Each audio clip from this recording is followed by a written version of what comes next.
ಕೊಪ್ಪಳ ಜಿಲ್ಲೆ ಬಚಾವೋ ಆಂದೋಲನ ಸಮಿತಿಯ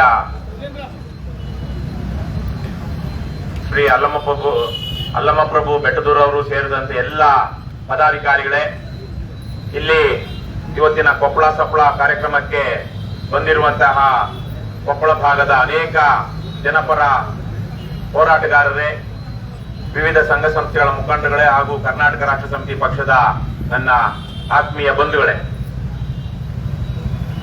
ಬಹಳ ಕೆಟ್ಟ ದಿನಗಳಲ್ಲಿ ನಾವು ಇವತ್ತು ಬದುಕ್ತಾ ಇದ್ದೀವಿ. ಒಂದು ಕಡೆ ಬಹಳ ಒಳ್ಳೆಯ ದಿನಗಳು, ಇನ್ನೊಂದು ಕಡೆ ಕೆಟ್ಟ ದಿನಗಳು. ಬಹುಶಃ ಭಾರತದ ಇತಿಹಾಸದಲ್ಲಿಯೇ ಈ ಮಟ್ಟಿಗಿನ ಸ್ವಾತಂತ್ರ್ಯ ಮತ್ತು ವೈಯಕ್ತಿಕ ಹಕ್ಕುಗಳಿದ್ದಂತಹ ದಿನಗಳು ಭಾರತದ ಇತಿಹಾಸದಲ್ಲಿ ಇರಲಿಲ್ಲ. ಅದಕ್ಕೆ ಇವತ್ತು ಬಹಳ ದೊಡ್ಡ ಕಾರಣ ಅಂದ್ರೆ ಭಾರತಕ್ಕೆ ದಕ್ಕಿದಂತಹ ಸ್ವಾತಂತ್ರ್ಯ ಮತ್ತು ನಾವು ಒಪ್ಪಿಕೊಂಡಂತಹ ಸಂವಿಧಾನ ಮತ್ತು ಅದರ ಅಳವಡಿಕೆ. ಅದರ ಕಾರಣದಿಂದಾಗಿ ಇವತ್ತು ಜಾತಿ, ಕುಲ, ಮತ, ವರ್ಗ ಭೇದ ಇಲ್ಲದೆ ನಾವು ಸರಿಸಮನಾಗಿ ಕೂತ್ಕೊಳ್ತಾ ಒಂದಷ್ಟು ಹಕ್ಕುಗಳನ್ನ ನಿಜಕ್ಕೂ ಅನುಭವಿಸ್ತಾ ಇದ್ದೀವಿ.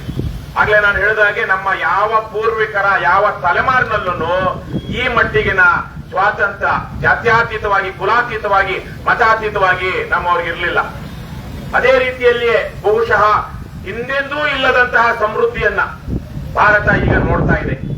145 ಕೋಟಿ ಜನಸಂಖ್ಯೆ ಭಾರತದ ಇತಿಹಾಸದಲ್ಲಿ ನಾವು ನೋಡಿದ್ರೆ ಬಹುಶಃ ಅಶೋಕನ ಕಾಲದಲ್ಲಿ ಇಡೀ ಭಾರತದ ಜನಸಂಖ್ಯೆ ಸುಮಾರು 5 ಕೋಟಿ ಏನೋ ಇತ್ತು.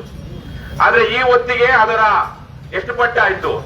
30 ಪಟ್ಟು ಜನಸಂಖ್ಯೆ ಇವತ್ತು. ಆದ್ರೆ ಇವತ್ತ್ಯಾರು ಬಹುತೇಕರು ಹಸಿವಿನಿಂದ ನರಳುವಂತಹ ಸ್ಥಿತಿ ಇಲ್ಲ. ಹಸಿವಿನಿಂದ ನರಳುತ್ತಾ ಇಲ್ಲ.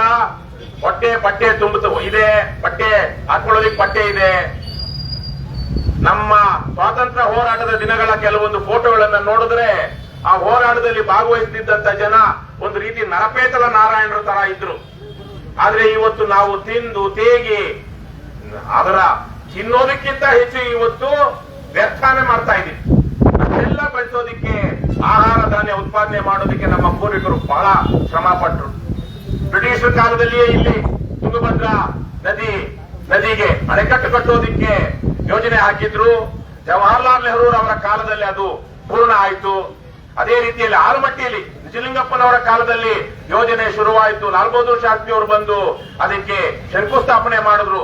ತದನಂತರದಲ್ಲಿ ಬಹಳ ದಿವಸ ಆವಾಗ ಇಷ್ಟು ದುಡ್ಡಿರ್ಲಿಲ್ಲ. ಇವತ್ತಿದ್ದ ಹಾಗೆ 10 ಕೋಟಿ 20 ಕೋಟಿ 50 ಕೋಟಿ ಅನ್ನೋದು ಇವತ್ತು ಲೆಕ್ಕನೇ, 1000 ಕೋಟಿ 10,000 ಕೋಟಿ 20,000 ಕೋಟಿ 50,000 ಕೋಟಿ ಅನ್ನೋದು ಇವತ್ತು ಲೆಕ್ಕನೇ ಇಲ್ಲ. ಆದ್ರೆ ಆವತ್ತು ನಮ್ಮ ಹಿರಿಯರು ಆವತ್ತಿದ್ದಾಗ ದೇಶ ಬಡತನದಲ್ಲಿತ್ತು, ಸಂಪನ್ಮೂಲಗಳಿರಲಿಲ್ಲ, ಬ್ರಿಟಿಷರು ದೋಚ್ಕೊಂಡು ಹೋಗಿದ್ರು, ಪ್ರಜಾಪ್ರಭುತ್ವ ವ್ಯವಸ್ಥೆಯನ್ನ ಕಟ್ಟಬೇಕಾಗಿತ್ತು. ಅಂತಹ ಸಂದರ್ಭದಲ್ಲಿ ವಿಶೇಷವಾಗಿ ಜವಾಹರ್ಲಾಲ್ ನೆಹರೂರವರ ದೂರದೃಷ್ಟಿಯ ಕಾರಣಕ್ಕಾಗಿ ದೇಶದಲ್ಲಿ ನಾನಾ ತರಹದ ಉದ್ಯಮಗಳು, ಯೋಜನೆಗಳು, ಅಣೆಕಟ್ಟುಗಳು ನಿರ್ಮಾಣವಾದವು. ಹಾಗಾಗಿ ಇವತ್ತು ಒಂದು ಹಂತಕ್ಕೆ ನಾವು ಬಂದಿದ್ದೀವಿ. ಆದರೆ ಇದನ್ನ ಮುಂದಿನ ದಿನಗಳಲ್ಲೂ ನಾವು ಕಾಪಾಡಿಕೊಳ್ಳೋದಿಕ್ಕೆ ಇದೇ ತರಹಕ್ಕೆ ಹಕ್ಕುಗಳನ್ನಾಗ್ಲಿ ಒಳ್ಳೆಯ ವಾತಾವರಣವನ್ನಾಗ್ಲಿ ಕಾಪಾಡಿಕೊಂಡು ಬದುಕೋದಿಕ್ಕೆ ಆಗುತ್ತಾ ಅಂದ್ರೆ ಇವತ್ತದು ಬಹಳ ದೊಡ್ಡ ಪ್ರಶ್ನಾರ್ಹ ಚಿಹ್ನೆಯಾಗಿ ಉಳ್ಕೊಂಡಿದೆ.